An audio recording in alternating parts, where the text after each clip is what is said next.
नमस्कार। मोटिवेशनल काफी बातें चैनल में फिर से मैं एक बार आपके सम्मुख उपस्थित हो गई हूँ।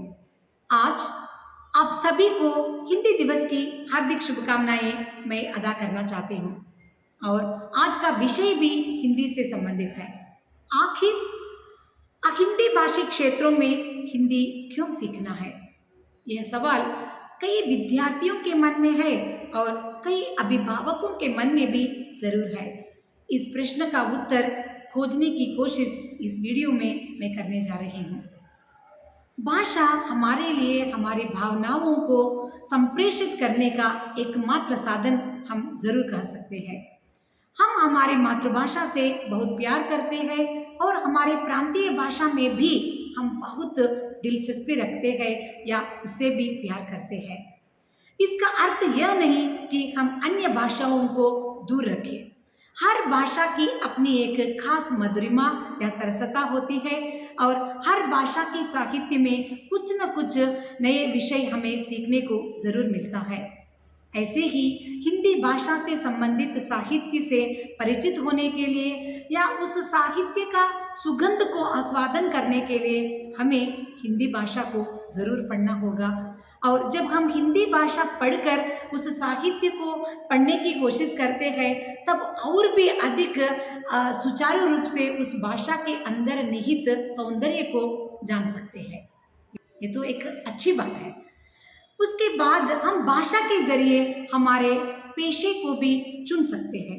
अगर आप दुभाषिया हैं या 3 भाषाओं को जानने वाले हैं या उससे भी अधिक भाषाओं को जानने वाले व्यक्ति हैं तो और आसानी से आप साहित्य से संबंधित काम को अनुवादक के तौर पर कर सकते हैं या प्रशासनिक रूप में भी आप अनुवादक का एक नौकरी भी आप जरूर कर सकते हैं। इस प्रकार से आप पैसे भी कमा सकते हैं, भाषा के अंदर जो सौंदर्य है उसको भी आस्वादन आप जरूर कर सकते हैं।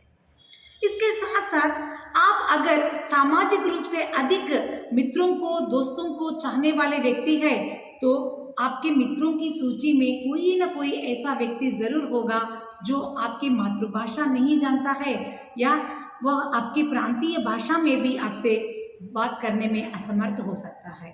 तब उससे बात करने के लिए, उससे संबंध बनाए रखने के लिए आपको हिंदी भाषा जरूर सीखना ही पड़ेगा। जब हम जापान जैसे अन्य देशों में जाते हैं तब वहाँ जापानी भाषा के साथ साथ हिंदी भाषी वालों को भी नौकरी मिलती है और वहाँ उनको रहने के लिए भी बहुत सुविधाएं हैं। तो हमें हिंदी भाषा सिर्फ भारत देश में मात्र नहीं बल्कि भारत के बाहर भी अन्य देशों में उपयोग करने लायक भाषा है, तो सीखने में क्या हर्ज है। इन सब बातों को हम बगल में रख देते हैं, हमारे जीवन की तरफ झांक कर देखते हैं तो हम मनोरंजन तो बहुत अच्छी तरह से चाहते हैं। मनोरंजन की दुनिया में कई सिनेमाएं हम देखते रहते हैं। जब हमारे मातृभाषा से संबंधित सिनेमा देखते हैं तो हम उसको अच्छी तरह से समझने की कोशिश करते हैं, क्योंकि बिना सबटाइटल यानी उपशीर्षक के बिना हम उस सिनेमा को बहुत अच्छी तरह से अनुभव या एंजॉय करते हैं।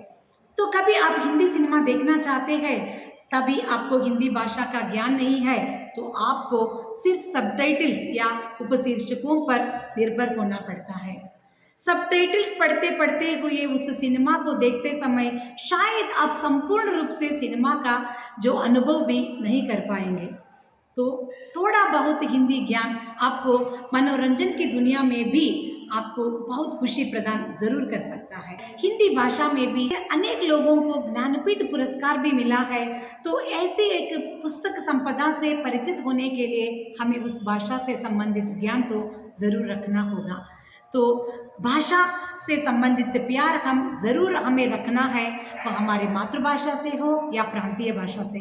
उससे ऊपर हटकर अनेक भाषाएं सीखने में तो बिल्कुल हर्ज ही नहीं है कि हमारे भूतपूर्व प्रधानमंत्री श्री नरसिम्हा राव जी 20 से अधिक भाषाएं जानते थे। इस प्रकार से अनेक भाषाओं को सीखने के द्वारा हमारे जीवन को देखने की, परखने की जो दृष्टि विस्तृत होती जाती है और हमारे जो भाषा से संबंधित ज्ञान भंडार भी बढ़ता जाता है।